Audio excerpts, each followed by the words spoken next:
is up, you guys? Welcome back to another one. If you're new to the channel, I am Gold Pony. I do new car, truck, SUV reviews on YouTube, and today we are in the brand new 2024 BMW X5 courtesy of Apple BMW in York, PA. For more information on their inventory, please feel free to check out the link in the description box below. But so we are in this one today because it has been refreshed for 2024. It is more powerful as well for 2024, and it's an IIHS top safety pick as well, which all that is a pretty good combination for why you would want to test drive one of these things. Anyways, ultimately in this video we will be testing out and going over everything about this one, from acceleration to braking, steering feel, ride quality, sound system, exhaust clip, all that fun stuff. So having said all of that, what do you guys say? Let's just go ahead and jump right into it. And as always, let's start with pricing. And so essentially there are two different trim levels for the 2024 X5. You got the S-Drive 40i for $65,200 and the X-Drive 40i for $67,500. Essentially that's a rear-wheel drive for the S versus all-wheel drive for the X. But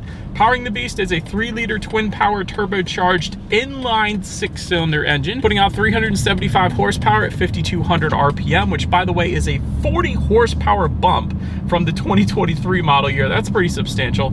398 pound-feet of torque, coming in at right around 1,800 RPM, which is a plus 67 pound-feet of torque more than the last model year. That's definitely very nice as well. Power set to all 4 wheels or rear wheels through an 8-speed automatic with paddle shifters and launch control. That's pretty impressive. 0 to 60 time coming in at approximately 5.3 seconds according to BMW. Top speed 155 miles per hour, with MPG numbers coming in at 23 in the city, 27 on the highway. And by the way, that's for both rear-wheel drive and all-wheel drive, taking premium unleaded fuel. So now, before we do any kind of fun paddle shifter or acceleration test here in the X5, did want to mention to you guys the drive modes. There are actually some buttons located just to the left of that shift toggle switch thingy, and they will include Eco, Pro, Comfort, and Sport, adjusting things like the shift points, the throttle response, and the steering sensitivity. But so now that we got all of that out of the way, what do you guys say? Let's go ahead and find a straightaway. Let's test out the paddle shifters here first, and let's see how quickly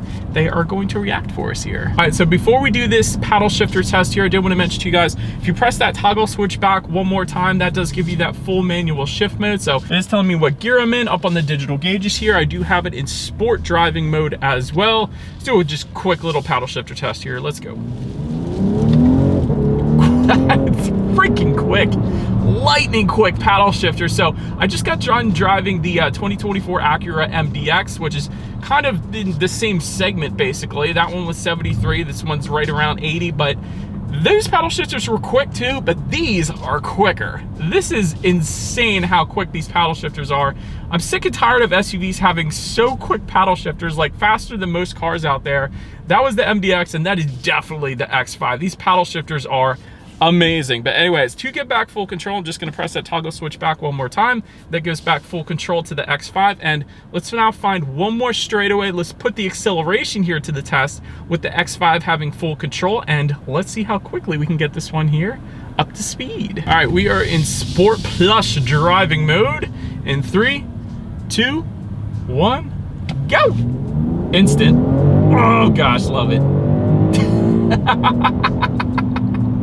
This is crazy, man. SUV should not be this quick. I thought the MDX was quick. This thing is dang quick, man. That was a heck of an acceleration. Gonna put a smile on your face, no doubt. Plenty of an acceleration to merging onto the highway or anything like that. That was dang fun. You could feel it in your stomach. But anyways, to go along with that acceleration, as always, braking is equally important. And so, of course, you will find 4-wheel ventilated disc brakes coming standard on the X5. As far as that 60 to 0 stopping distance goes, that is going to come in at 119 feet, which is sport sedan good. I think that's actually the exact same number as the MDX actually. But anyways, let me just touch on the braking feel. It's fine. It's not the firmest braking feel I've ever felt, but that 119-foot number, that is brilliant, quite honestly, especially for an SUV, because like I said, that is sports sedan good. Typically with SUVs, you get 120s, if not 130s. So 119 feet, that is brilliant for this thing. But anyways, then touching on suspension and handling. Up front, you're gonna get a double wishbone type front suspension.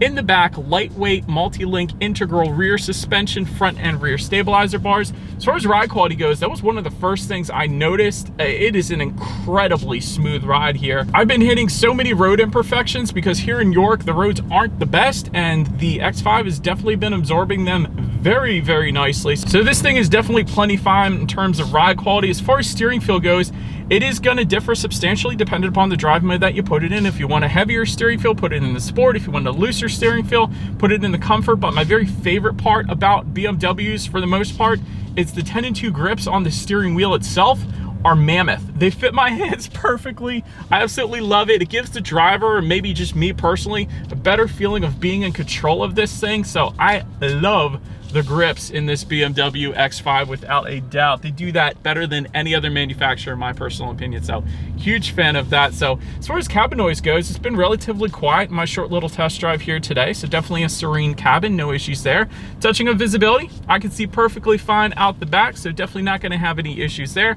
Rain sensing windshield wipers are going to come standard on the X5 as well. So big fan of that. And if you wanted a head-up display like I am currently looking at right now, that goes for $1,100, but it is one of the brightest head-up displays that I've seen in quite a while, so I love it. It actually changes depending upon the drive mode that you put it in as well, in terms of color and kind of loadout as well. I kind of got an RPM indicator if I put it in the sport driving mode, and again, it's super bright. It gives you your speed limit, and safety features actually projected onto your windshield there as well, so huge fan of that. But that pretty much rounds out the performance segment of this review, guys. Let's now go ahead and take a look at the exterior of our brand new 2024 BMW X5. All right, so here she is, you guys, the new 2024 BMW X5, finished in mineral white metallic. In case you were curious of our exact exterior color name, but as previously mentioned, there is a slight refresh for the 2024 model year. Let me know what you guys think about it in the comments section below. But up front, of course, you will find an active kidney front grille with satin aluminum or gloss black kind of perimeter. And of course, since we have the M Sport package on our particular X5, we are going to be having the gloss black accents throughout the exterior of this one as opposed to the satin aluminum. But anyways, it does look good up front. You do have LED headlights with LED daytime running lights. It looks like slight different design there.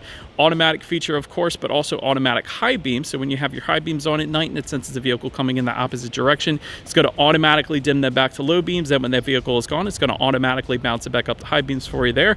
There is an illuminated front grille that is optional, so I wanted to mention that. That's kind of a unique feature. You don't see it on many other manufacturers out there. To the bottom corners there are front air curtains then helping direct air around the wheel and tire combination, and front and center on the bottom portion of that front kind of lip, just above the front lip, you will find that adaptive cruise control sensor then as well. But anyways, that pretty much rounds out the front end of this one. Let's now go ahead and make our way to the side. All right, so but then making our way to the side of this one, satin aluminum or gloss black roof rails do come standard dependent upon the configuration that you go with, of course. Same thing for the window surrounds, those two options. You do have rear privacy glass coming standard across the board as well. Body colored power adjustable side mirrors do come standard. They will be heated with LED integrated turn signals, and gotta love the power folding feature on this X5 here as well. But then one thing I wanted to mention though specific to the X5 is the side skirts and the fender surrounds. They're going to differ depending upon the trim level that you go with, and the configuration I should say, because it's either going to be matte black or body colored. So if you go with the M Sport package like we have today, it's going to be body colored. That looks absolutely amazing. But if you kind of go with the base configuration of the X5, all of that is going to be finished in matte black. So the side skirts and the fender surrounds are going to be finished in matte black, as BMW traditionally has done in the past. And quite honestly, most SUVs do that, but I will say my personal preference is the body colored finishes because I just think it looks so much better. But anyways, there is some functional ventilation found on the front fenders down below there as well. So always like to mention that. That is pretty cool. And then take a look at the wheel setup. 20-inch V-spoke alloys is going to come standard, but there are plenty of different wheel configurations available for the X5, including 20-inch, 21-inch, and 22-inch designs, including these M Sport wheels that we have on this one here today. So anyways, that pretty much rounds out the side profile of the X5. Let's now go ahead and make our way to the back. And so now, since we are around to the back of this one, all the way up top, you will find a body-colored kind of shark fin antenna. Just below that, rear spoiler with an integrated brake light. Just below that, rear window wiper. You do have some nice LED tail lights. It looks like a little different design there as well. They definitely look good. Got some X-Drive 40i badging, at least if you go with the X-Drive. Otherwise, it's going to say S-Drive. Then down below, you got a little bit of body-colored accenting in the middle portion portion, but one of my favorite things that the X5 has done since I feel like forever is they integrate the exhaust into the rear bumper. So to the sides, integrated dual exhaust outlets with, in our case, gloss black tips.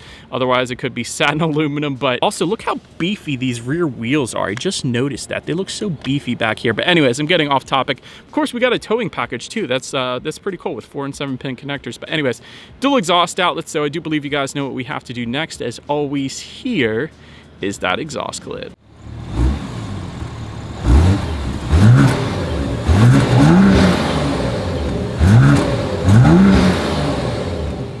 All right, so but now since we are around to the back of the X5, when it comes to opening that rear tailgate, it is a hands-free power tailgate that comes standard across the board. So all trim levels, all configurations, gotta love that. But once opened up, cargo capacity comes in at 15 cubic feet behind the optional third row that we don't have with us here today. Behind that second row though, 33.9 cubic feet, that's what you guys are looking at. And then with all rows folded, 72.3 cubic feet. So just about exactly what the MDX is. But anyways, 40-20-40 split does come standard, so they're gonna fold pretty flat into the floor. I like that.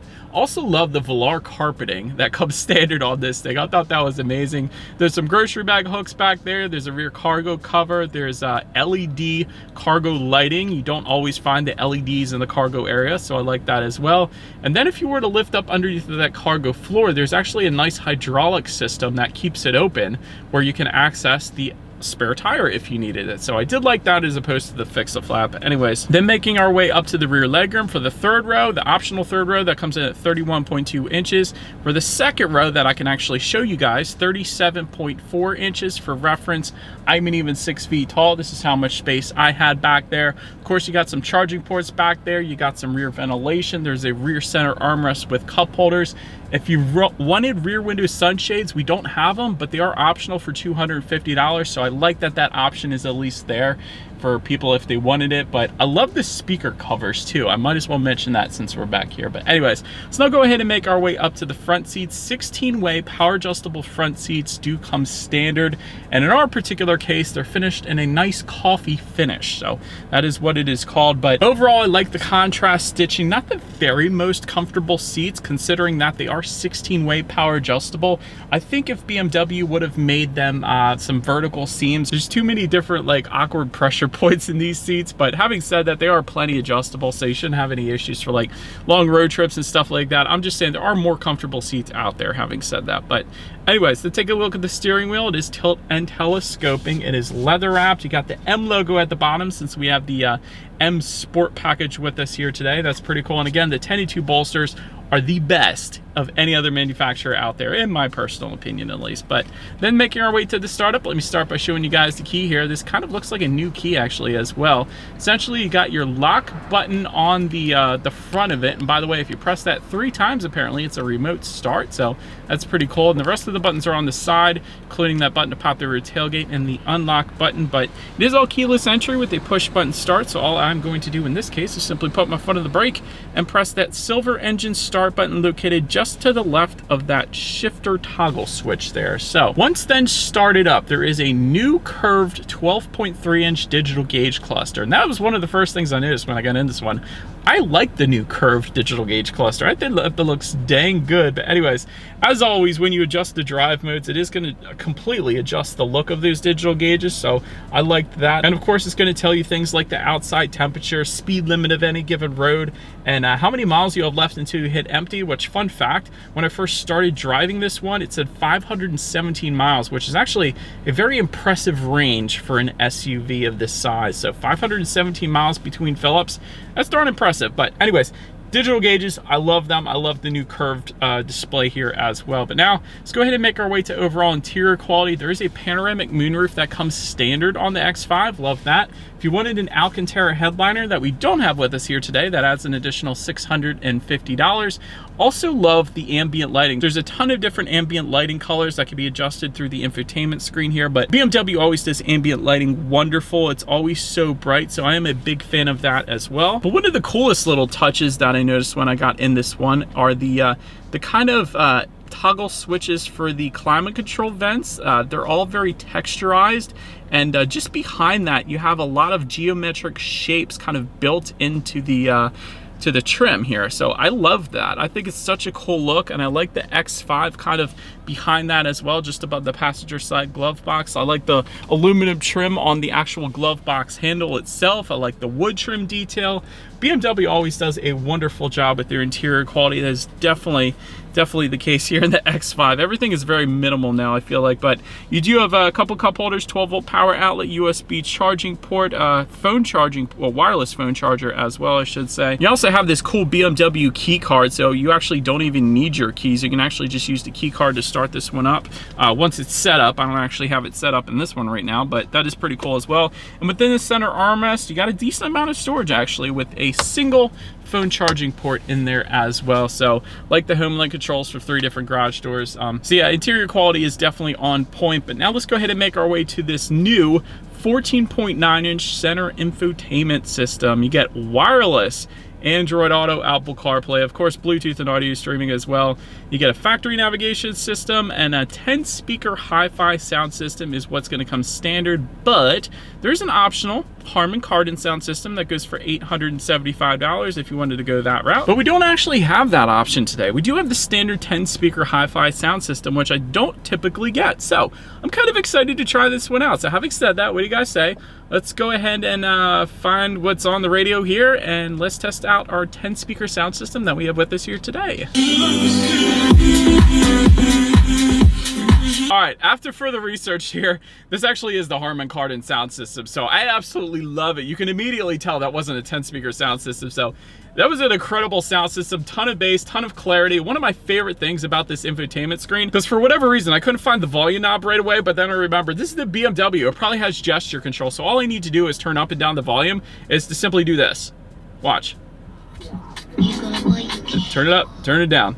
You just use your finger motions and clockwise and counterclockwise motions, and it turns up and down the radio. So I love that. I always love that feature. I wish every car had that. But anyways, that was a good sound system. But last thing I want to mention to you guys on the infotainment screen at least is when you do put the X5 in reverse, you will find a rear view camera coming standard across the board, very high definition. But not only that, a surround view monitor there to the right as well with multiple different angles. So that's pretty cool. But anyways, that as always is going to lead us into safety. And so to start, IIHS top safety pick, as I said at the very beginning of the video. So that's a very good start, but also coming standard, active driving assistant, frontal collision warning, a blind spot monitoring system, lane departure warning, and speed limit recognition, just to name a few. So overall, when it comes to my final thoughts, I love the new curved infotainment system here. Big fan of that. Also love the acceleration and the paddle shifters.